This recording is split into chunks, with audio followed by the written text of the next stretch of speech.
नमस्कार, बहुत बहुत स्वागत है आप सभी का। सुप्रभात। राजस्थान में मैं रविंद्र सिंह आपके साथ, और शुरुआत पहली खबर से, बड़ी खबर से, ब्रेकिंग न्यूज से करेंगे। लोकेंद्र सिंह कालवी का निधन हो गया है। एसएमएस अस्पताल में उन्होंने अंतिम सांस ली है। लोकेंद्र सिंह कालवी, संस्थापक करणी सेना के, उनका निधन हो गया है। वो दुनिया में नहीं रहे हैं। एसएमएस अस्पताल में जयपुर में उन्होंने अंतिम सांस ली है। लंबे समय से कालवी बीमार चल रहे थे। एसएमएस के मेडिकल आईसीयू में वो भर्ती थे, उनका इलाज चल रहा था। करणी सेना के संस्थापक थे कालवी। नागौर के कालवी गांव के रहने वाले थे लोकेंद्र सिंह कालवी, और कई मामलों को लेकर वो लगातार सुर्खियों में रहे। महेंद्र बिश्नोई नागौर संवाददाता हमारे साथ जुड़ चुके हैं। महेंद्र, लंबे समय से बीमार थे और काफी दिनों से इलाज चल रहा था। लोकेंद्र सिंह कालवी नहीं रहे। पहले प्राइमरी इंफॉर्मेशन दीजिए उनके बारे में, फिर बताइए लोकेंद्र सिंह कालवी किस तरह से राजस्थान में और देश में अपने अलग अलग तरीके से जो उन्होंने क्रियाकलाप किए, जो उन्होंने संगठन बनाया, उससे वो सुर्खी में आए। देखिए, ब्रेन स्ट्रोक के कारण पिछले काफी समय से वो जयपुर के एसएमएस अस्पताल में भर्ती थे और रात्रि में उनका देहांत हो गया। श्री जो राजपूत करणी सेना है, इसके संस्थापक लोकेंद्र सिंह कालवी थे, और राजपूत समाज को इकट्ठा करने के लिए और जो सामाजिक गतिविधियां होती है समाज की, उसे आगे बढ़ाने के लिए श्री राजपूत करणी सेना का गठन लोकेंद्र सिंह कालवी द्वारा किया गया था। और एक ये राजपूत समाज का बड़ा जो संगठन है वो बनकर उभरा, और समाज के भीतर भी इस संगठन का बड़ा व्यापक असर भी देखने को मिला था। जो लोकेंद्र सिंह कालवी है वो नागौर जिले के जो कालवी गांव है वहां के निवासी थे, और जो मुख्यतः ये जयपुर में ही अपना इनका जो है निवास था, वहीं पर रहते थे। लेकिन जो पैतृक गांव है वो नागौर का कालवी गांव है। लोकेंद्र सिंह जो कालवी का जो अलग अलग राजनीतिक पार्टियों से भी संबंध रहा है। उन्होंने समय समय पे वो अलग अलग दलों में रहे हैं।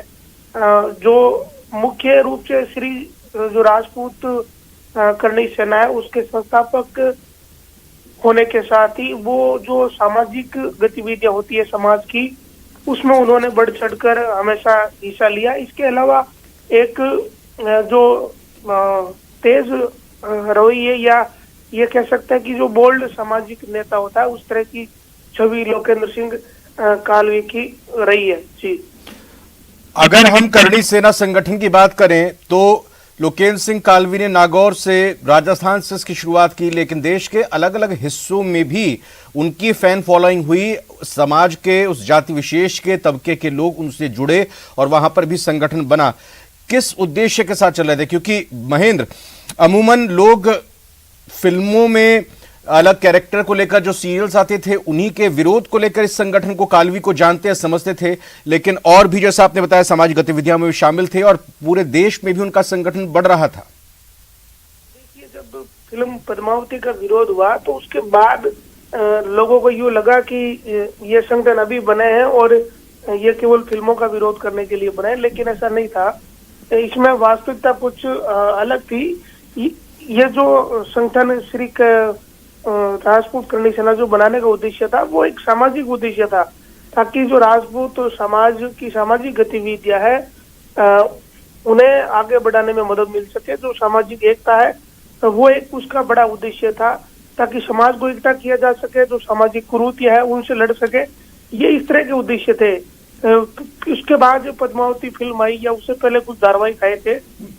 तो मैं थोड़ी डिटेल में बात करूंगा महेंद्र, क्योंकि नागौर में जाहिर तौर पर दुख की लहर होगी उनके इस निधन को लेकर, लेकिन एक और इंफॉर्मेशन जरूरी है। जयपुर में एसएमएस अस्पताल में उनका निधन हुआ है, देहांत हुआ है। सौरभ गृहस्थी, न्यूज 18 राजस्थान संवाददाता हमारे साथ जुड़े हैं। सौरभ, ब्रेन स्ट्रोक से निधन की जानकारी मिल रही है, कब से वो भर्ती थे? फिलहाल अभी अस्पताल से क्या अपडेट? करीब रात को 12:30 बजे बाद जो है वो उनका निधन हुआ है। उनका काफी समय से जो है वो ट्रीटमेंट जो है वो एसएमएस अस्पताल में चल रहा था। तमाम डॉक्टर्स की निगरानी में लगातार जो है वो। सौरभ, मैं माफी चाह रहा हूँ, रोक रहा हूँ आपको और इन्फॉर्मेशन आपसे लूंगा। आप भी बने रहिए लाइन पे, और नागौर संवाददाता भी हमारे साथ रहे। सुरेश मिश्रा फिलहाल कांग्रेस नेता हमारे साथ जुड़ चुके हैं। सुरेश जी, लोकेंद्र सिंह कालवी नहीं रहे, उनका देहांत हो गया रात 12:30 बजे। देखिए, निश्चित रूप से 1:30 बजे के आसपास उनका निधन हुआ। और जिस प्रकार से पिछले 8 महीने से लगातार वो बीमार चल रहे थे, आज 12 जून की घटना है ये। 12 जून को उनके पैरालिसिस अटैक आया था और उसके बाद से लगातार वो बीमार चल रहे थे, बीच में रिकवरी भी हो गए थे। अभी 8-10 दिन पहले उनको दोबारा एसएमएस हॉस्पिटल में उनको लेके गए हैं और उसके बाद में आज हमारे बीच में नहीं रहे। रात को 1:30 बजे उनका देहांत हुआ। निश्चित रूप से राजस्थान में एक ऐसे व्यक्तित्व के धनी थे वो, जिनके लिए कहा जाता था कि राजस्थान के शेर थे। और उनके दुख निधन से निश्चित रूप से न केवल राजपूत समाज में, पूरे समाज में एक गलत, क्या कह सकता हूँ मैं, कहने लायक कुछ बचा नहीं। क्योंकि जिस प्रकार की स्थिति में मैंने उनको संघर्ष करते हुए देखा है, वो व्यक्ति कभी ना कभी झुके, ना कभी पीछे हटे। जिस मुद्दे पर उन्होंने बात करी, उस मुद्दे की लड़ाई अंतिम छोर तक उन्होंने लड़ी। उन्होंने प्रयास किया कि सामाजिक रूप से लोगों में कुरीतियों से बचे। और मैं क्या कह सकता हूँ उनके बारे में, ऐसे व्यक्तित्व के बिल्कुल समझ सकते हैं सुरेश जी, चूंकि वो अलग अलग राजनीतिक दलों में भी रहे हैं और सिर्फ उनकी राजनेता के तौर पर नहीं, बल्कि एक अपने संगठन के तौर पर राजस्थान की आवाज को उठाने को लेकर भी, सामाजिक कार्य को लेकर भी उनको याद किया जाएगा। सुरेश जी, आखिरी, मैं समझ रहा हूँ आपके लिए भी एक दुख की घड़ी है और मुझे लग रहा है कि बिल्कुल निजी नुकसान आपका भी है। आखिरी बार वार्तालाप कब हुई थी आपकी, कब बातचीत हुई थी उनसे?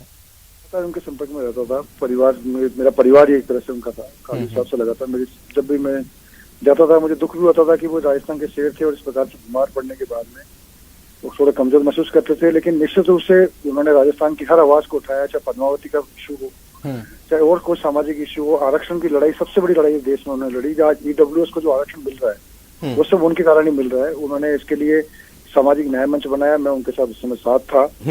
और मैंने देखा कि उन्होंने सड़क पर संघर्ष किया। उन्होंने वहां जहां तक बात पहुंचानी चाहिए वहां तक अपनी हर बात को पहुंचाया और उसमें विजय हासिल करी। और जाहिर तौर पर सुरेश जी, भले ही विचार अलग रहे हों, विचारधारा कुछ भी रही हो, लेकिन शख्सियत के तौर पर लोकेंद्र सिंह कालवी की जो स्वीकार्यता थी वो हर जगह थी और हर किसी को उनकी शख्सियत पसंद आती थी। ठेठ राजस्थानी अंदाज भाता था। मैं सबसे बड़ी बात बताऊं सर, मैंने उनके साथ में लगभग 38 देशों की यात्रा साथ साथ करी है। और जिस देश में जाते थे वहाँ पगड़ी पहन के जाते थे, क्या बात, धोती पहनते थे।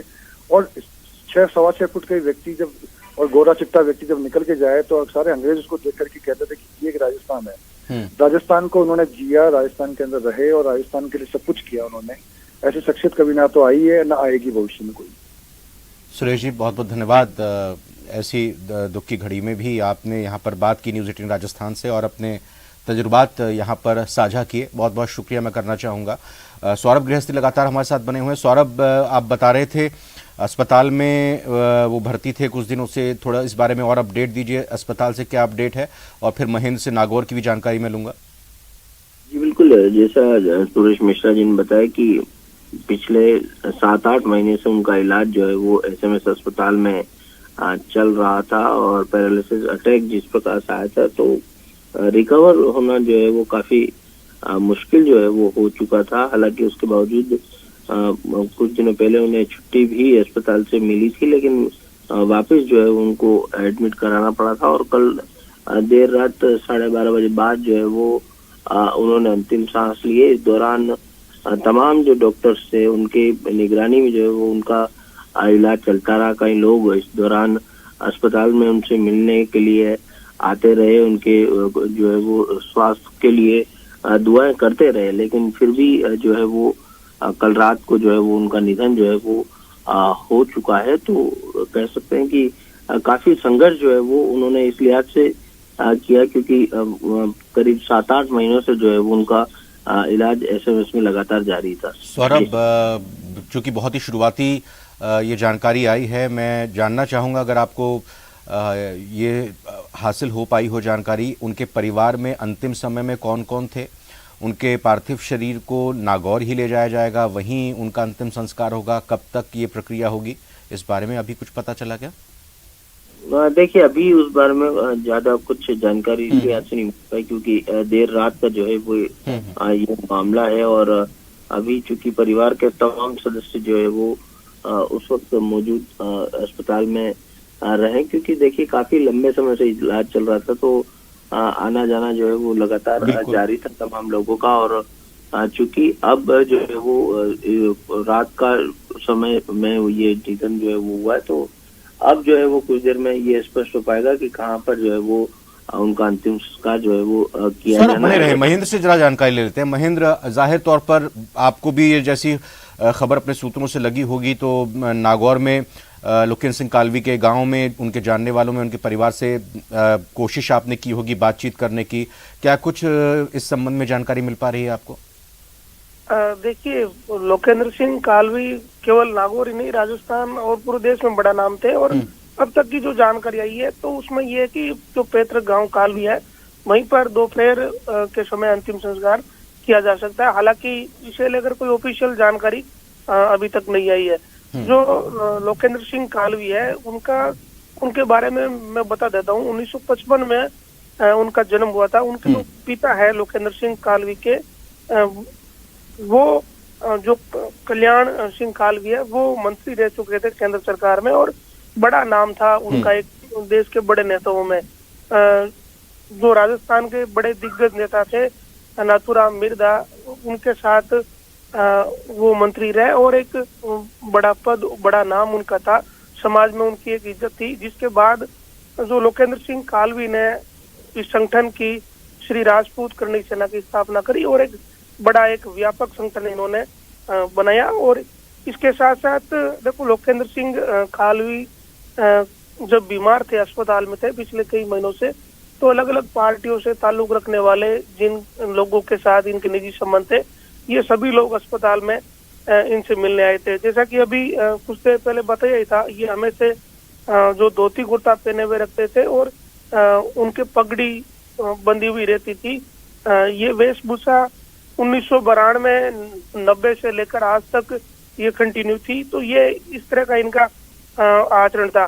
1993 में लोकेंद्र सिंह कालवी ने राजपूत आरक्षण का एक मुद्दा उठाया था और राजपूत आरक्षण को लेकर एक लंबी लड़ाई श्री राजपूत करणी सेना ने लड़ी है। ईडब्ल्यूएस जो आरक्षण है उसे लेकर जो राजपूत समाज को एक बड़ी या जो राहत मिली है ईडब्ल्यूएस से, तो इसकी शुरुआत बहुत सालों पहले हो चुकी थी। 1993 से ही लोग जो है वो प्रयास कर रहे थे, जिसमें लोकेंद्र सिंह कालवी का भी नाम शामिल है। जी सौरभ, देश की आजादी के बाद के अगर इतिहास को देखें तो राजनीतिक दल से अगर आप जुड़े हैं, आप राजनेता हैं, मैं आऊंगा सौरभ आपके पास, लेकिन घनश्याम तिवारी जी इस वक्त हमारे साथ जुड़ चुके हैं।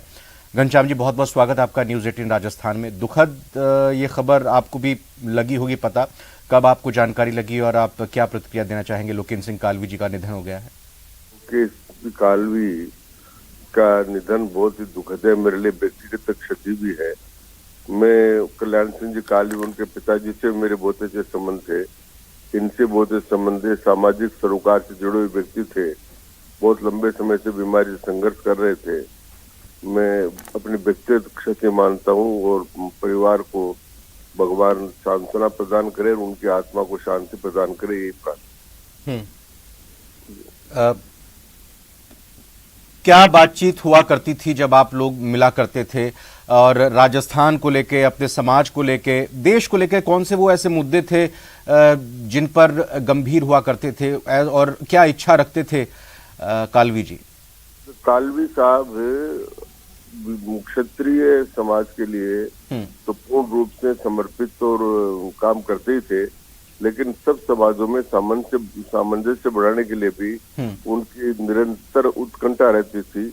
और जब ये ईडब्ल्यूएस का फार्मूला हमने बनाया था, उस समय उन्होंने अपनी स्वीकृति दी थी और इस प्रकार से उनका जो पूरा व्यक्तित्व था, अपने पिताजी के चरणों पर चलकर उन्होंने काम किया। मैं समझता हूँ कि उनका जीवन एक तरह से समाज सेवा को समर्पित जीवन रहा है। और घनश्याम जी, मैं अभी अपने सहयोगी सौरभ से जानना चाह रहा था, लेकिन चूंकि आप इस वक्त हमारे साथ जुड़े हैं, मैं आपसे इस सवाल को लेता हूं। आज़ादी के बाद के अगर इतिहास को हमारे देश में देखें, राजनीतिक दल, राजनेता के साथ उनके समर्थक, उनके कार्यकर्ता बड़ी संख्या में जुटते हैं, लेकिन ऐसी बहुत ही कम शख्सियत और ऐसे बहुत ही कम आंदोलन होते हैं जो एक जननेता के तौर पर भीड़ को अपने साथ लेकर चलते हैं, समाज को अपने साथ लेकर चलते हैं। लोकेंद्र कालवी उन्हीं गिने चुने शख्सियतों में एक थे। जी बिल्कुल, निश्चित रूप से उन्होंने बहुत आंदोलन किए और उन आंदोलनों में बहुत लोग उनके साथ जुड़े रहते थे और बहुत लंबे समय तक उन्होंने आंदोलन किए और विशेषकर क्षत्रिय समाज के उत्थान में और उनके कुछ विचारों में संशोधन के लिए और उनकी एकता के लिए वो निरंतर काम करते रहे और वो एक प्रतीक बने हुए थे इस सारे कामों के। उनके पिताजी ने ये परंपरा शुरू की थी। कालवी एक नागौर जिले का गांव है, वहां से ये कालवी शब्द उनके साथ जुड़ा। कालवी के रहने वाले थे और पूरा उनका जो व्यवहार था, रहन सहन था, पूर्ण से देसी था। बिल्कुल, बहुत बहुत धन्यवाद घनश्याम तिवारी जी।